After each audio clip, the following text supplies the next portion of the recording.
समझ सकते हो, मगर तुम बिल्कुल गलत हो। मैंने अपने लिए कुछ राहें खुद मुश्किल चुनी है। आगाज़ में उन राहों ने मुझे कबूल नहीं किया था। मेरे पास पलट जाने का मौका था, मगर मैं नहीं पलटा। और अब मैं चाहे जितना भी थक जाऊं या टूट जाऊं, मेरे पास वापसी का कोई रास्ता नहीं है। अब उन राहों ने मुझे कबूल कर लिया है। इस सफ़र में सुकून भी है, मगर मैं आखिर इंसान हूँ। तुम कहोगे कि सुकून है तो मसला क्या है? मसला इंसान का दिल होता है। बेसब्री मसला है, हालात मसला है। नहीं समझे? बिल्कुल तुम समझ सकते ही नहीं। यही तो बात है, तुम इस सफ़र के पास से भी नहीं गुजरे, तो छोड़ दो ये कहना कि हाँ मुझे अंदाज़ा है। नहीं है तुम्हें अंदाज़ा, बिल्कुल भी नहीं है। एक बात कहूँ, लोगों को मैं एक पागल शख्स लगता हूँ जो तन्हा बैठा खुद से बातें ही करता चला जाता है, लेकिन उन्हें यह एहसास ही नहीं होता कि मैं खुद से नहीं तुमसे बातें करता हूँ। जब मैं हंसता हूँ तो साथ में तुम्हारी हंसी भी शामिल होती है, लेकिन तुम्हारी हंसी तो सिर्फ मुझे ही सुनाई देती है, किसी और को तो नहीं ना। है ना अजीब बात? मैं पैरों तुम्हारे साथ बैठकर बातें करता हूँ, मुझे एहसास नहीं होता कि लोग मेरे बारे में क्या सोचते हैं, और एहसास भी क्यों हो। मुझे तुम मुयस्सर होती हो। जब चाहता हूँ तुम्हें पास बिठाकर बातें कर लेता हूँ। यूं ही चुपके से तुम्हारे साथ खूबसूरत मकामात की सैर भी कर ले तो लेकिन ये तो सिर्फ एहसासात हैं जिनका हकीकत की दुनिया से कोई वास्ता नहीं। मानो कि इस दुनिया में एक अलग ही दुनिया बसा ली है। ये दुनिया भी तो बहुत बुरी है, मोहब्बत करने वालों को चैन लेने ही नहीं देती। कोई ना कोई दीवार खड़ी कर ही देती है, कभी मजहब की दीवार, कभी मसलक की दीवार, कौम परस्ती की दीवार, रंग और नस्ल की दीवारें, और सबसे बड़ी दीवार अमीरी और गरीबी की खड़ी करते हैं। लेकिन उनको एहसास ही नहीं कि मोहब्बत इन तमाम चीज़ों से आ रही है। मोहब्बत का कोई मजहब, कोई मसलक, कोई कौम और कोई रंग नहीं। मोहब्बत तो खुद एक मजहब है। दुनिया के तमाम मज़ाहिब को उठाकर देखो तो उनके पेशवाओं ने मोहब्बत का दर्स ही तो दिया है। अजीब बात है, लोग मजहब को तो मानते हैं लेकिन मजहब की नहीं मानते।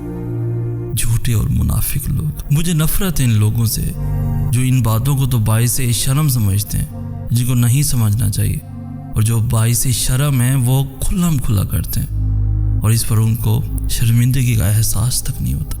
मुझे तहरीरों की आड़ में मातम लिखना पसंद है। ये जो लोग ज़िंदगी के सबसे करीब होते हैं ना, अज़ियत का बाइस भी यही मेहरबान हस्तियाँ बनती हैं। उनके अल्फाज, रवैये और गुरेज कर जाना जुदाई की अज़ियत से ज़्यादा दर्दनाक होते। हालत दिल बेकरार है सही, ना जाने किसका इंतज़ार है सही।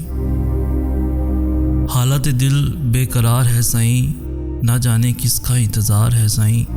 सुना है तुम मिलाते हो बिछड़े लोगों को, मेरा भी एक यार है सही। कौन समझता है मेरी आशिफ्ता सरी को, मेरा तो शिकवा भी बेकार है सही। चारागरों की चारागरी पे हो लानत, मेरा तो तू ही गम ख्वार है सही। हयात नागवार ने गम की सिवा दिया ही क्या है, हमें क्यों अब भी उससे प्यार है सही। हालत दिल चेहरे पे आया नहीं है, मगर दिल की रग रग अश्क बार है सही। मताए जाहें तू सभी शिकवे तुझसे हैं, मताए जाहें तू सभी शिकवे तुझसे हैं, एक तुझी पर तो एतबार है सही। जो निशाते गम को लिए चंद दिन ही रहा पुरजोश, जो निशाते गम को लिए चंद दिन ही रहा पुरजोश, आजकल वही शख्स बीमार है सही।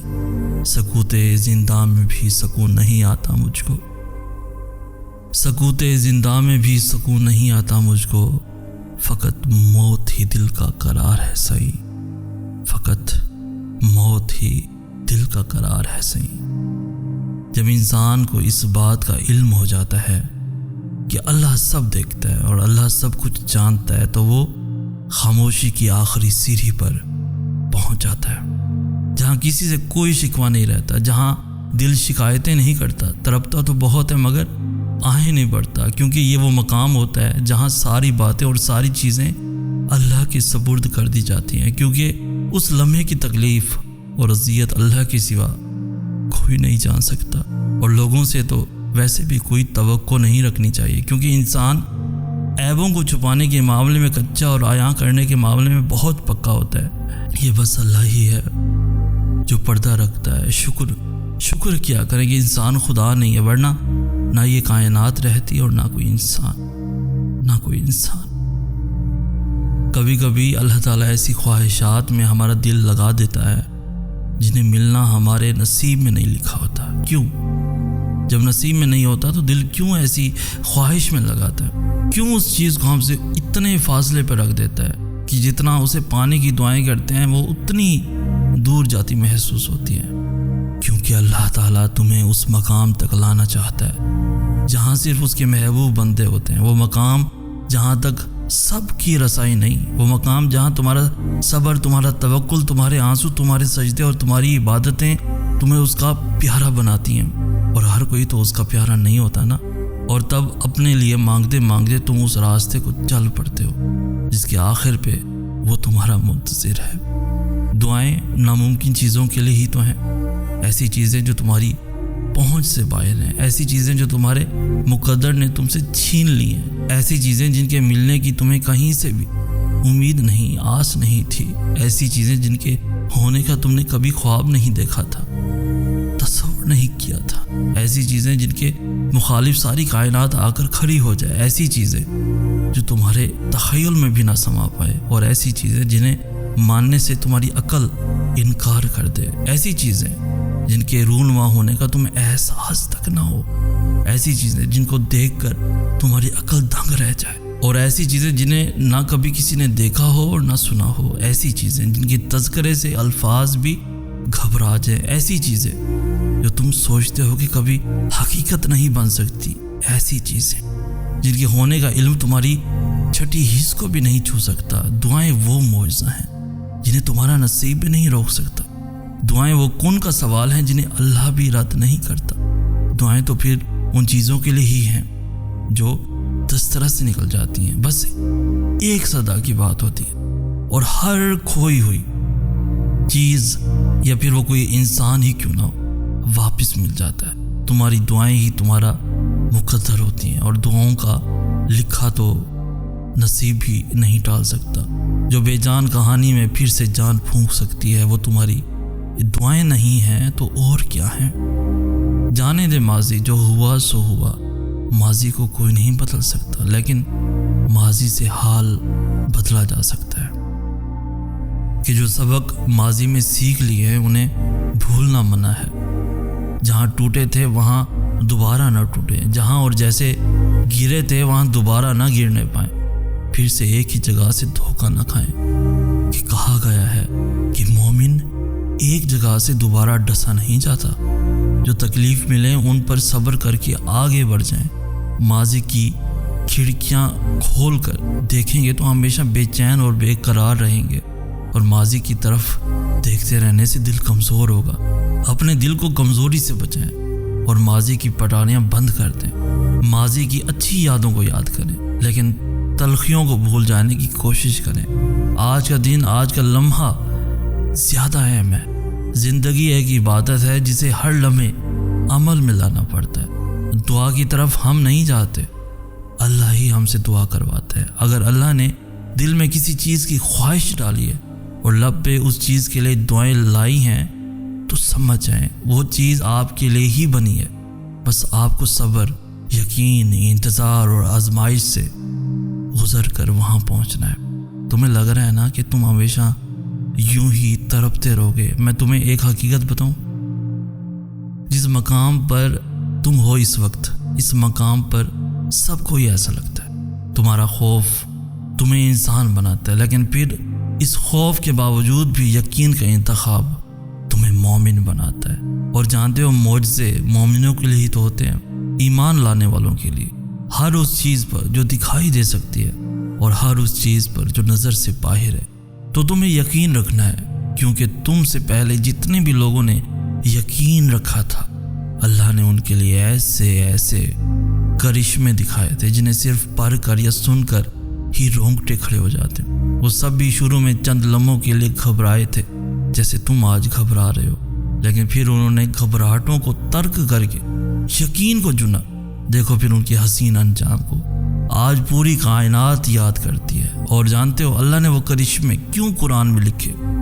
तुम्हारे लिए, मेरे लिए, हम सब के लिए, ताकि हम सब उन्हें पढ़ें, तुम पढ़ो और तुम्हारी उम्मीद न टूटने पाए, ताकि तुम उनसे नसीहत लो कि कहानियां ऐन इख्तिताम पर भी बदली जा सकती हैं। तो तुमने उन्हें पढ़ना है और याद रखना है कि यही तुम्हारे लिए भी है।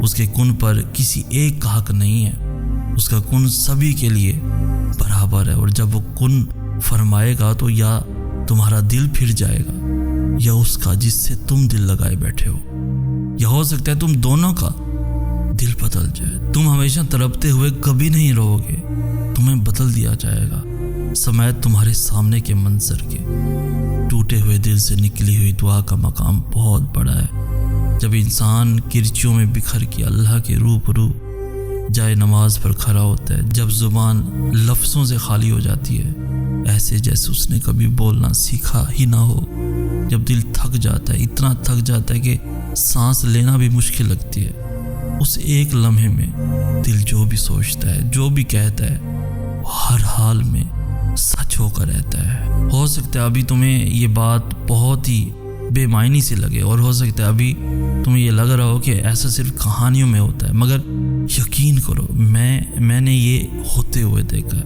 मैं मौजज़ा हूँ और तुम भी एक मौजज़ा हो, तो फिर तुम कैसे उसकी कुदरतों का इनकार कर सकते हो, जो मिट्टी से पुतला बनाकर एक इशारे से उसमें जान फूंक कर उसे जीता जागता इंसान बना सकता है। उसके लिए तुम्हारी इस छोटी सी मुश्किल को हल करना भला क्या मुश्किल। हाँ, कभी कभार ऐसा होता है कि लगता यूं है कि जैसे बहुत देर हो गई है, जैसे अब दुआ कबूल कभी नहीं होगी, लेकिन ऐसा नहीं होता, क्योंकि दुआएं रद्द नहीं की जाती, दुआएं ठुकराई नहीं जाती, दुआएं धत्कारी नहीं जाती। कबूलियत का लफ्ज़ ही जब दुआओं के लिए बना है तो कैसे मुमकिन है कि तुम मांगो और तुम्हें ना मिले? देर से ही सही, लेकिन यकीन करने वालों को मिलता ज़रूर है। किसी को क्या पता, हंसते हुए जब आंखों के गोशे नम होते हैं तो अंदर कितने दुख छुपे होते हैं, जो उन आंसुओं के ज़रिए बाहर आने को बेताब होते हैं। लेकिन अपनों की मोहब्बत और रिश्तों का मान रखते इन रिश्तों ने कुछ सिखाया हो ना हो, ज़ब्त करना ज़रूर सिखा दिया होता है। सुबह के 4 बज रहे थे, मैं तहज्जुद पढ़ चुका था और अब बस अपने रब से दुआ कर रहा था, या अल्लाह मैं तन्हा हूँ, मेरी मदद कर। मेरे रब, मुझे ऐसा लग रहा है कि मैं किसी गहरे काले समंदर में फंस चुका हूँ। मेरे इर्द गिर्द सिर्फ अंधेरा है, मुझे सिर्फ उस समंदर की तेज़ लहरें सुनाई दे रही हैं। या अल्लाह मैं डर रहा हूँ, मुझे खौफ है ये लहरें मुझे डुबो देंगी, मगर मेरा ये डर मेरे तुझ पर यकीन से बड़ा नहीं है। मैं तुझसे ना उम्मीद नहीं, मैं जानता हूँ तू मुझे इस समंदर से निकालेगा या रब। मेरा बस तू ही सहारा है। मेरे मालिक मेरी मदद कर, मेरे मालिक मेरी मदद कर। मैं रोता हुआ सजदे में गिर गया और मेरी सिसकियाँ बता रही थी कि मेरी दुआ अर्श तक पहुँच गई है, अर्श तक पहुँच गई है। हमें कहते हैं सैयद एहसनास। हम मिलेंगे नेक्स्ट वीडियो में, तब तक के लिए अल्लाह हो आपका हामी और नासिर।